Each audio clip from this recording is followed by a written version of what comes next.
Thank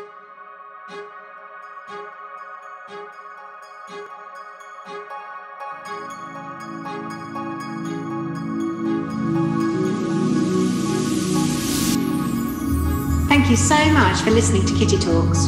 Be sure to head over to our kittytalks.com website, become a member of our exclusive club, and you'll get free interviews and access to our private Facebook group, exclusive webinars and secret success interviews. See you there.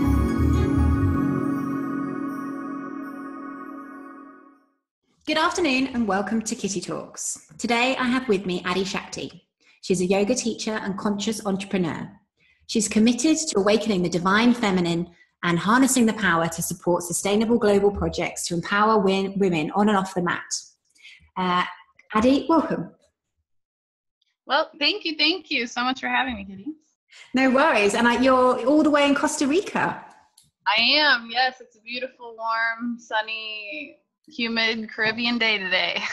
Oh, well, thank you so much for joining us. I'm so excited to find out more about you because obviously you are the owner of the Costa Rica Travel Authority, creative director of Passion Yoga School, and the creative mastermind of Adi Shakti Center. So, oh my goodness, you're doing so many things. And the Six Figure Yogi, the Conscious Business podcast, which I absolutely love. Oh, thank you. So I'd love for you just to tell us a little bit about your, what you're doing now. Obviously, I've just given the guys a bit of an overview of the various number of businesses that you're running. Tell us a little bit about it. Yeah, so what I'm doing is really leaning towards reshaping how we look at the economy. And I think that we're hitting a place where it's extremely important that we start to understand that the work that we're doing out in the world really needs to come from a soul-based motivation.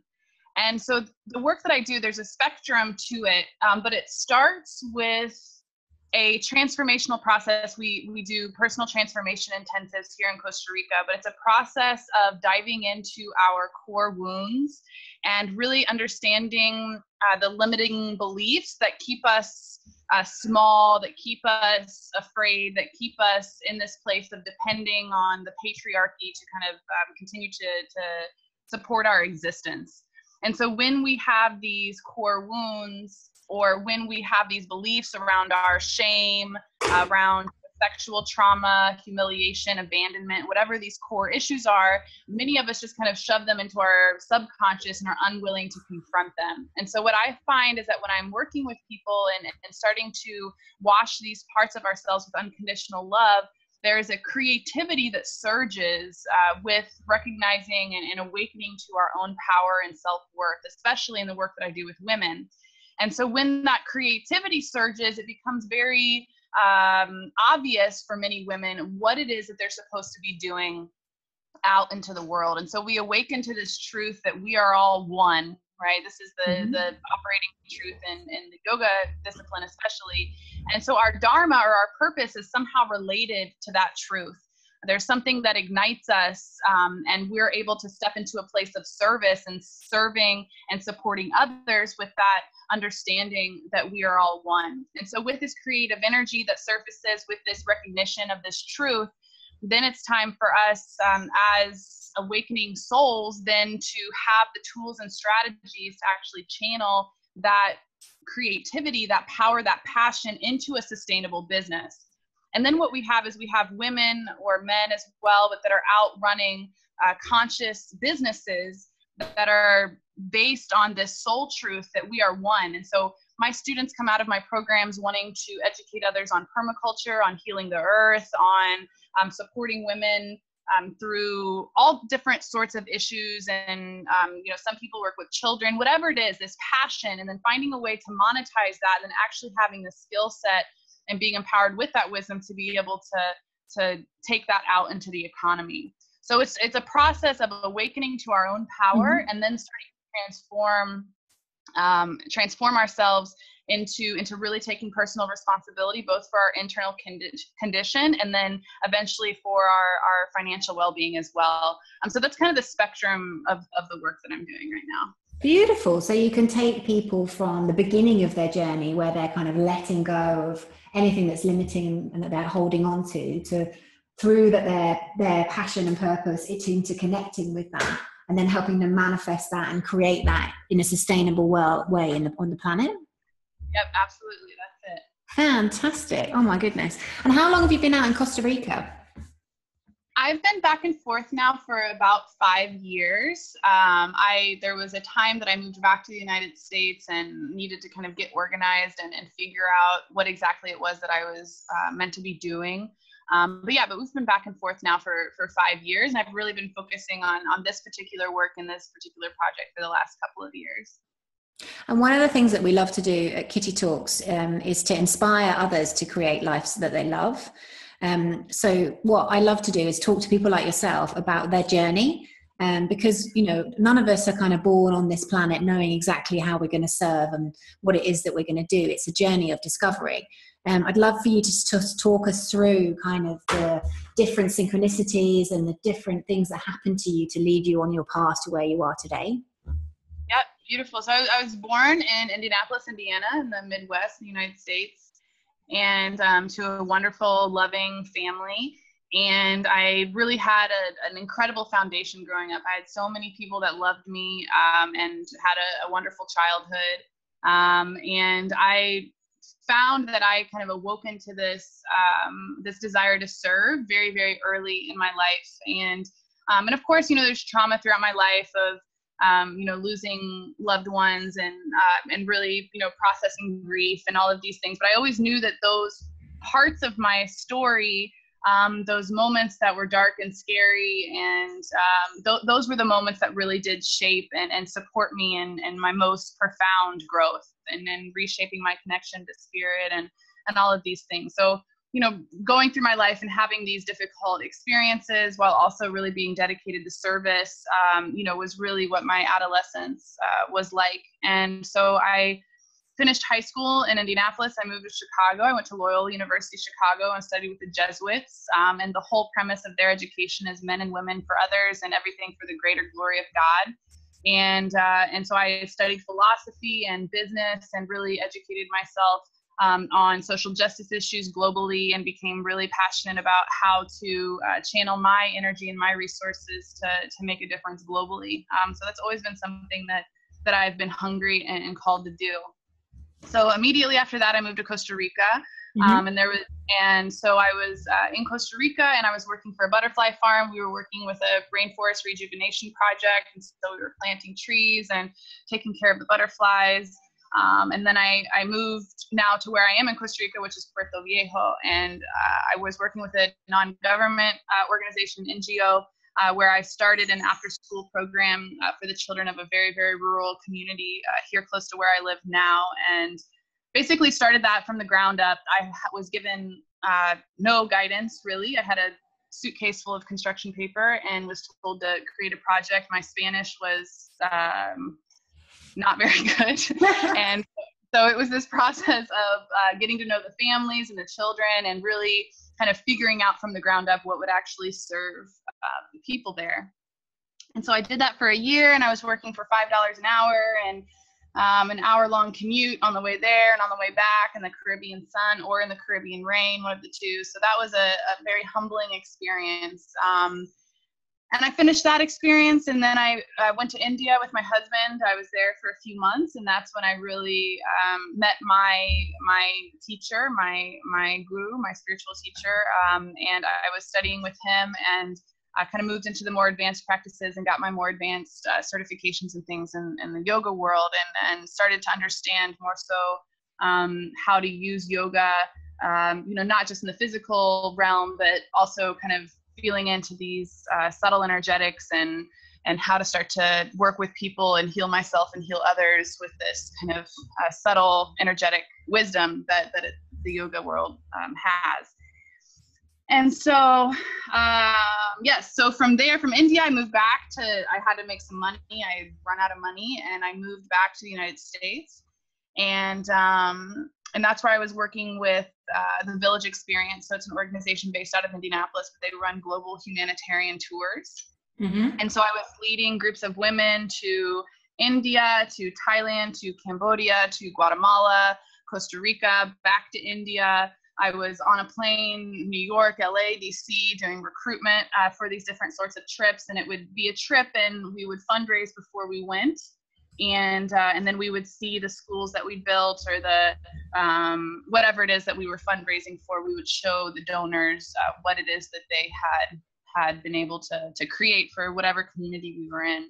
So I was in a position of leadership. I mean, at that point I was, 24 years old and leading women, a lot older than I was and keeping them safe and handling the logistics. And at that point in my life, I was accumulating a lot of trauma, just meaning that I was around these intense situations of poverty. Most specifically, we were in the brothels of the whorehouses of Calcutta. And so I was spending time and holding little girls to my heart that had been locked in a room and raped 30 times a day. And they have cigarette burns up their arms and tattoos. And these girls are young, some of them, 5, 6 years old. And so that particular trip is kind of what really threw me into a depression. I was in a position where I was facilitating the experience for everyone else. And so my job was to keep everyone else safe and normalize and kind of support everyone else emotionally. And I just got back to the United States after that trip in particular and just couldn't do it anymore. I just was, what I was doing, I know was important and it was a really important part of my path. But I was just so sad and feeling powerless, and these short-term trips just weren't a way for me to feel like I was actually making a sustainable impact. So at that point is when we moved back to Costa Rica, and I decided to start my personal transformation intensives with the intention of really awakening, inspiring, empowering women that already do have some resources so that they could then tap into whatever it is that they're most passionate about and go out and create those ripples out into the world. So I work with mostly people from the United States and Canada and Europe, and I lead them through these personal transformation intensives, educate them, empower them, and watch them go out and make changes. So that's my entire life, and I don't know how long that took me, about 5 minutes. Oh, wow. So, and is it fair to say, like, in the beginning, you just went towards what interested you, or what did you just follow that inner guidance? Because, you were doing some amazing things at such a young age. Mm-hmm. Yeah. And I think too, I mean, it was in a place, I was in a place at that point where, soul work, especially as you're getting started, doesn't make you a ton of money, so I was in a place where I didn't have a family. I didn't really have any financial responsibilities. And so I was kind of able to lean into these really transformational experiences, that didn't necessarily pay all that much. And so I'm very thankful, because now that I own a home and I'm thinking about a child, and I have a different kind of responsibility, but having that diversity of experience was really, really important for me to just have that wisdom and understanding, as I was leaning into shaping, whatever my own project was going to look like.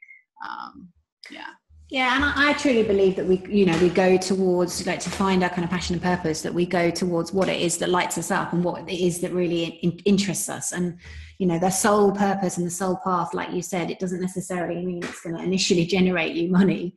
But it is about that listening to that inner voice of what feels and fills you up, really. Yeah. Yeah. So I remember I've done your online Six Figure Yogi business podcast, which is really cool. I recommend it to others. And I remember you telling a story about a fire, about you were going one direction in your life, and then something happened. It was kind of, I remember at the time thinking, I'd love Adi to explain that story, because it sounded like it was kind of a really monumental pointer in her journey. So can you tell us a bit more about that?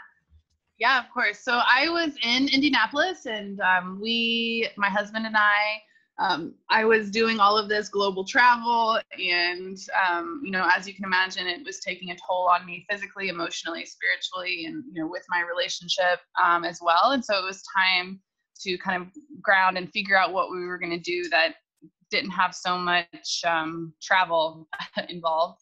And so we decided to start a yoga studio. And we were going to do it in Indianapolis. And so this is when I was already living in Indianapolis and working with the organization, where I was traveling all the time. And so we started this yoga studio, and we were working on the build out, and I had my teachers picked and I had my intake forms printed. I mean, I was as ready as you can imagine. And then some kids burnt the place down to the ground. And so, you know, at that point I'd put pretty much my whole life savings into creating this business, and it wasn't going to happen. As I started the rebuild process, there were all of these issues with the zoning, and with the fire, then the municipality started paying attention, and our landlord wasn't the most by the books kind of woman that I've, you know, she was cutting corners and things, and so it just wasn't going to happen. And so I just had invested all of this energy and all of this passion into this direction, and there were some red flags before that, but it really did feel like, you know, God, I use that word, whatever word you know like to use, but like God burned it down and was like, no, bad idea. And so at that place, I was already thinking about doing teacher trainings. I was already facilitating other teacher trainings with, you know, other programs that were in Indianapolis. And so at that point, we decided just to go back to Costa Rica, and for me to start these transformation intensives and just kind of get people out of their comfort zone and into Costa Rica. And it's just worked out beautifully. I mean, the business has blossomed, our programs are sold out. And it's definitely what was supposed to happen. And so I'm so thankful, even though that morning I almost threw up when I saw, saw the building on the ground. Yeah. I can imagine. So do you think it was basically sort of the universe saying that you're going in the wrong direction? Yeah, I do. And we had other signs, you know, and we just kind of kept pushing through. And then finally it just wasn't even an option anymore. So I definitely believe that it was divine guidance, and here we are doing really well. So I'm really thankful for it. Yeah, and that's so true, isn't it? I think as human beings, we keep going and we keep pushing, even though things aren't flowing. And actually, when we start to listen to that, and it's like pushing mud uphill, though sometimes there's a reason you're pushing mud uphill. And I truly believe as well that quite often, you know, we can have these so-called bad experiences, but actually they're the best things that can ever happen to us, you know. Absolutely. Break down to break through, basically. Absolutely. So what's coming up for you? Like, what's happening for you in the next year?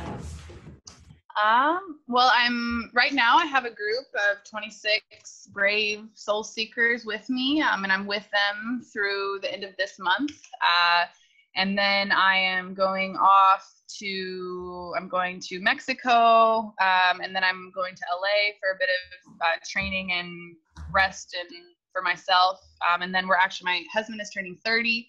And so we're going to Machu Picchu in Peru at the end of November.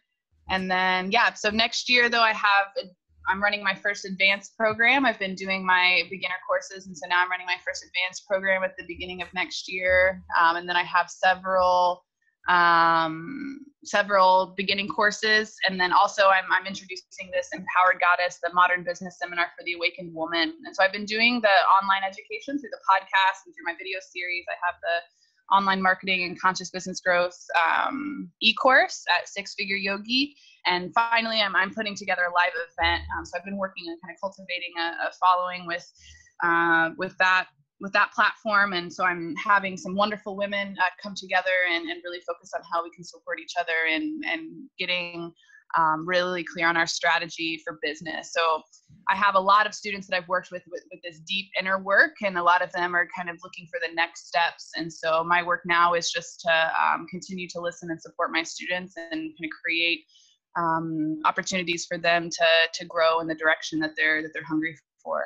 So I have a lot of programs through next year, and then hoping to actually, we're also, which is big for me, is we're building our house, and we are doing it with shipping container and compost toilet. And so we're in that process as well of being a part of a sustainable community and kind of leaning into that experiment of what it means to be a sustainable community that's walking lightly on the earth, working together with our neighbors, shared gardens, you know, all that good hippie stuff. So that's happening for us as well. And can I ask, were your parents hippies? Were my parents hippies? Yes, I would say my mother but not the feather in her hair, dirty feet, wild woman hippie. She's like she's a hippie on the inside. Not on the outside. But no, I've been blessed. My grandparents too were flower children, and no, I was raised with so much love and so much light. And I'm so blessed because, you know, as I dive into this work with women and really learn about their trauma, I mean, I'm so lucky to have been born with both of my feet on the ground and to have that foundation. And I really know that I know lots and lots of women that have overcome that and have exploded and really, you know, woken to their power. But my story definitely started with a very, very loving home, and I'm so thankful for that. And do you believe that we choose our parents, like, you know, souls, that we choose the incarnation that we come into? I do believe that. I think that, and it's really interesting that you bring that up, because I actually just yesterday we had a lecture in my course on embryology and kind of the process of us choosing life, and how even scientifically, you know, choosing to come down the fallopian tube is a choice that we make. And something else that I thought was so powerful yesterday was that we all start as these omnipotent cells, that all of the cells when we're first getting started have the power to manifest into any other sort of cell. And so that's our actual physical manifestation early. And so I do believe that we choose whether or not we want to incarnate in our mother's womb, and even from a very, you know, scientific perspective. And so I do believe that. And I think that, you know, everyone in this life we're designed to have a different, you know, sort of experience to fulfill our karma, and to, you know, go through whatever lessons we're meant to go through to connect in deeper with source. But yes, I absolutely believe that we make that choice. And what would your advice be to people, you know, people listening to this interview, maybe women who, you know, they've got a very different experience, you know, maybe they're frustrated in their life and they're not sure kind of how to start down the kind of road of passion and purpose. Like, what would be something that you think that they could do to start, you know, connecting to their soul and what it is that they're here to do? I think it's important that we do the shadow work. You know, and I think there's a lot of different disciplines, especially in the yoga philosophy, that don't necessarily incorporate that shadow work piece. But I know for me in my life and my own personal evolution, there's been these spots or these gaps, I call them, you know, in self-love, where I had a shameful experience, or I am embarrassed about something, or I feel abandoned, you know, and maybe with death or whatever it is, my early childhood, or kind of these core types of experiences that we kind of shut out and don't want to look at, don't want to work with. And then we're always just kind of living, we don't feel whole, and we call it akhand in Sanskrit, but we don't feel whole. We feel segmented. We're always in a state of inner battle, or so I think the process of, you know, having the time and taking the space to confront these sorts of feelings. And then what we have is we have the practices of yoga to filter them and heal them and move through them. So whether that's postures through asana or pranayama, or we're working with which are breathing techniques, or we're working with our energetic system, or we're chanting. And it's amazing what comes up. I mean, I have students now, we're actually getting complaints from the neighbors. I kid you not, this is what I'm dealing with. Yesterday was just crazy, but people are diving into these practices. They're moving their bodies. And they're sobbing. A lot of times it's screaming that comes out. And so my neighbors think that I'm teaching yoga, and I am, but they're very confused. They're very confused by all of this work, because when you're made to feel safe and you're given a container of unconditional love, and you're invited to start to look at these parts of yourself, I really think that that's the foundation. And then once you sort through these things, the spaces where you don't feel empowered, you don't feel beautiful, you don't feel worthy, and you're reminded of your true essence, that is the foundation for then really being able to powerfully move forward, knowing that you are capable and worthy and deserve, you know, a life that excites you. And so I think that the first step is diving in, clearing out the cobwebs, getting into the subconscious, taking a break from alcohol, taking a break from all of those things, so that all that stuff starts to surface when we're not distracting ourselves. So I think that's a great first step. No, that's really true. Like, we use food, alcohol, chocolate. I said to my partner last night, I don't care, I'm having a piece of chocolate. It's a way of distracting ourselves and shoving stuff down so it can't come out. And I truly believe that we are energetic beings, so it's really important that those emotions flow through us. And obviously what you're saying is that people, they're be able to be in a safe space to then let those emotions out, and obviously they can be trapped in the body in many different ways, whether that's tears or, like you're saying, screams or moans, or and it's so important that we let those emotions out so that we free up our energy to be able to kind of create and manifest what it is that we want in the world. Absolutely.